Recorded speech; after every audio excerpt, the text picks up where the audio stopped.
together a series of videos on preaching.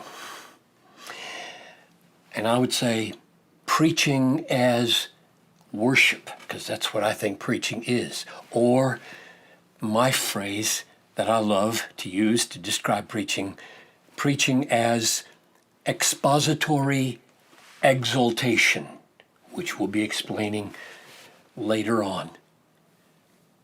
Preaching is a great thing. I mean, think of it. 1 Corinthians chapter 1, verse 21. Since in the wisdom of God, it pleased God that the world not know God through its wisdom. Rather, we know him through the folly of preaching that we might be saved. Preaching is the means that God has appointed, in spite of the inadequacy of the wisdom of man, to save people from everlasting destruction. I mean, what could be weightier? What could be more glorious than to say that the task of preaching is to become the instrument in the hands of the sovereign God to rescue people from perishing and help them stay on the road that leads to life? That's a great thing. Or Paul says in Ephesians chapter 3, verse 8, we preach the unsearchable riches of Christ. I mean, how many people get to spend their lives dealing with unsearchable riches? That's what preachers do. We spend our lives living in unsearchable riches of Christ and praying and working to help make them plain for other people. And then there's this amazing verse in 2 Timothy 4 where Paul introduces his simple two-word command like this: in the presence of God, Timothy, in the presence of God and of Jesus Christ, who is ready to judge the living and the dead by his kingdom and his appearing, preach the word. I mean, there's no introduction to a command anywhere in the Bible like that. I mean, there are other similar ones. That's as full as it gets. In the presence of God, in the presence of Christ, who is ready to judge the living and the dead, by his kingdom, by his appearing, preach the word, Timothy. Don't you think the point of that introduction is to elevate those two words, herald the word, preach the word, to a point of ultimate seriousness? That's the way I feel it. So, preaching is a great thing. It's not the only thing. You're going to hear me say very plainly in this series that there are other absolutely crucial dimensions to ministry, both for the preacher and for the church. But it is a great thing, and I would argue an essential thing. It is not the same as teaching. It's not the same as sharing. It's not the same as discussing. It is declaring and heralding and proclaiming like a town crier. We're going to talk about that. It's not the same as any other form of communication. It is unique. God has appointed it to do things nothing else can do. I think the reason it is so remarkable and appointed for such unique and powerful purposes in the church and in worship is that it's rooted in the nature of the very being of God. Let me try to explain what I mean. This is heavy. God as a Trinity, the ultimate original, the Father, though the Spirit and the Son are co-eternal with the Father eternally begets the Son and the Father eternally spirate the Spirit.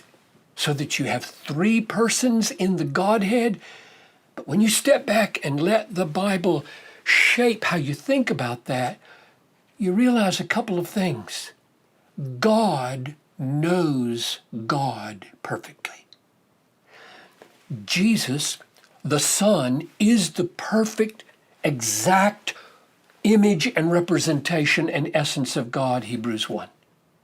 So when God beholds himself in this perfect image of himself, he knows himself perfectly.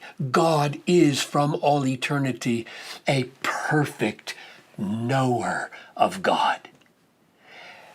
And when the Son and the Father contemplate one another, know one another, look at one another, there arises between them, there proceeds from them a spirit, and that spirit is in his essence the love that they have for each other. He's more, he's personal, he carries all that they are so that he stands forth as a separate person in his own right, but he is in that essence the love that the Son has for the Father and the Father has for the Son. Therefore we can say God loves God from all eternity. God sees himself with infinite perfection. God savors himself with infinite perfection. This is my beloved Son, in whom I am, may we add the word, infinitely well pleased. Yes, we may. He doesn't look at his Son with anything less than infinite pleasure.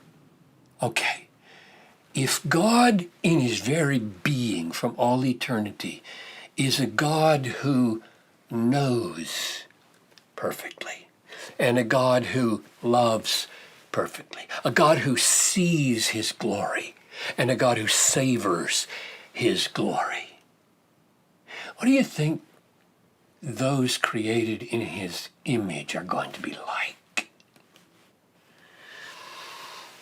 I think God created us the way we are so that we would glorify him that way.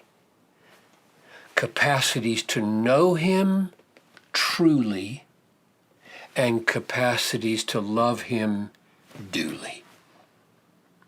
Know him, see him, his glory, for what he really is insofar as he grants us to see him, and hearts to savor, cherish, delight in, be satisfied by his worth.